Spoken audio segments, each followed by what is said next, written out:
जिला के मुख्यालय रिकांगपिओ में भाजपा महिला मोर्चा किन्नौर जिला की ओर से जिलाध्यक्ष रवीना नेगी की अध्यक्षता में एक दिवसीय प्रशिक्षण शिविर का आयोजन किया गया, जिसमें हिमाचल प्रदेश वन विकास निगम उपाध्यक्ष सूरत नेगी ने जिला किन्नौर के तीनों खंडों में आए महिला मोर्चा के पदाधिकारियों को केंद्र व राज्य सरकार की योजनाओं और संगठन की उपलब्धियों के बारे में बताया, जिसे जन जन तक पहुँचाने को कहा और 2022 विधानसभा चुनाव में जीत हासिल करने के लिए अभी से कमर कसने की बात कही। भारतीय जनता पार्टी महिला मोर्चा का जो जिला प्रशिक्षण था, उसके बाद फिर मंडलों में भी प्रशिक्षण होने पहले जिला की थी।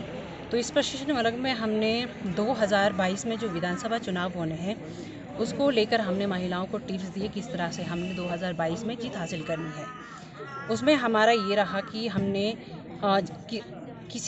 किसी भी चुनाव को जीतना है तो सबसे पहले आपका बूथ मजबूत होना ज़रूरी है। तो किस तरह से हमने केंद्र सरकार की योजनाओं को और हमारी प्रदेश सरकार की योजनाओं को हमने किस तरह से हमने बूथ स्तर तक ले जाना है और किस तरह से लोगों को बूथ में हमने मोटिवेट करना है। और जब आपका बूथ मजबूत होगा तभी हम 2022 के चुनाव को हम जीत पाएंगे। इस तरह से हमने महिलाओं को इस तरह से हमने टिप्स दिया।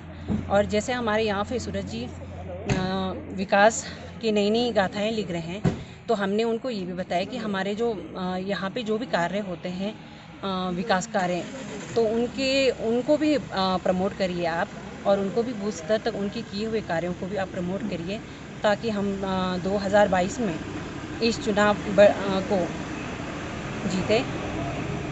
धन्यवाद। वहीं मीडिया से रूबरू होते हुए हिमाचल प्रदेश वन विकास निगम के उपाध्यक्ष सूरत नेगी ने कहा कि भाजपा विश्व की सबसे बड़ी राजनीतिक पार्टी है, इसकी एक विशिष्ट कार्य पद्धति है। उन्होंने कहा कि 2022 विधानसभा चुनाव को ध्यान में रखते हुए पहले प्रदेश भाजपा पदाधिकारियों तथा उसके बाद जिला भाजपा का एक दिवसीय अभ्यास वर्ग का आयोजन किया गया। जनता पार्टी जो है इस देश में एक अलग तरह की पार्टी हम ये कहते हैं, और अलग तरह की पार्टी का मतलब ये है कि हमारी एक विशिष्ट कार्य पद्धति है। उसके आधार पर हम जो है आज विश्व के सबसे बड़ी पॉलिटिकल पार्टी के रूप में बने हैं। इसलिए उसी कार्यक्रम के तहत जो है आज का कार्यक्रम है। पहले प्रदेश स्तर का जो धर्मशाला में हुआ, प्रदेश स्तर का वहाँ हुआ था अभ्यास वर्ग, पार्टी का हुआ था। उसके बाद पार्टी का ही पार्लियामेंट्री स्तर में हुआ और जिला स्तर में भी तीनों मंडलों में हुए हैं।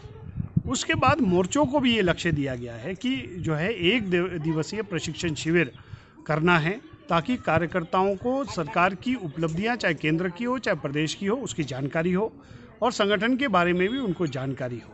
और निश्चित रूप से ये जो सारे का सारा काम चल रहा है 2022 के चुनाव को ध्यान में रख किया जा रहा है, क्योंकि कांग्रेस के लोग हमको कहते थे कि ये जो पंचायती राज संस्थाओं के चुनाव है ये सेमीफाइनल है, और उनको ये लगता था कि सेमीफाइनल में वो जीतेंगे। लेकिन जिला किन्नौर के संबंध में मैं कहना चाहता हूँ कि किन्नौर में कांग्रेस का सुबड़ा साफ हो गया है, यानी पूरी तरह से पराजित हुए हैं और हम सेमीफाइनल जीते हैं। निश्चित रूप से 2022 में जो फाइनल होगा उसमें भी भारतीय जनता पार्टी का विधायक यहाँ से जीतेगा और भारतीय जनता पार्टी जीतेगी। किन्नौर से सुरेंद्र चौहान की रिपोर्ट।